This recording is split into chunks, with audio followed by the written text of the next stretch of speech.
11 septembre 2001, une image historique, celle de l'entrée dans une nouvelle période, une guerre aux lourdes conséquences. Une guerre contre le terrorisme avec pour commencer la traque des responsables d'Al-Qaïda en Afghanistan. Pourtant, le renversement des talibans n'a pas permis un retour à la paix. Depuis 8 ans, la guerre continue ici et sur les frontières avec le Pakistan, où un enchaînement d'attentats ensanglante le pays.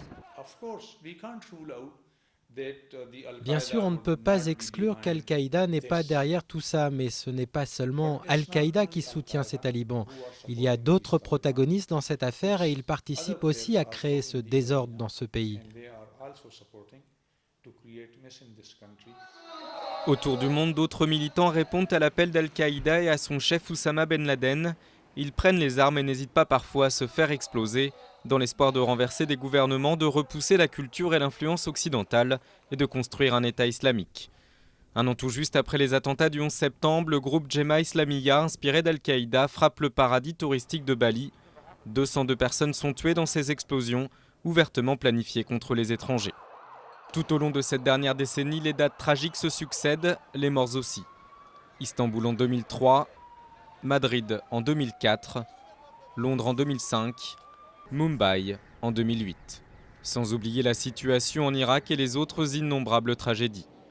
Mais pour faire face à ces nouvelles menaces, le monde a aussi changé.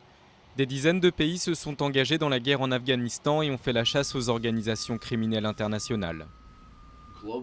D'une manière générale, on a une bien meilleure idée de qui voyage dans le monde, qui fait entrer des personnes clandestinement, qui est impliqué dans des trafics et fait de la contrebande.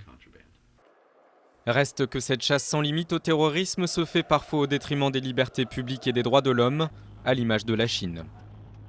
Depuis le 11 septembre, le gouvernement chinois a utilisé le prétexte de la guerre contre le terrorisme pour justifier sa répression sur la communauté ouïghour. Des accusations qui ont fini par porter leurs fruits, par exemple aux États-Unis. Avec la fermeture annoncée de Guantanamo, la guerre contre le terrorisme perdra un de ses symboles les plus impopulaires. Mais à la différence des autres grandes guerres de l'histoire, celle-ci ne connaît pas de fin.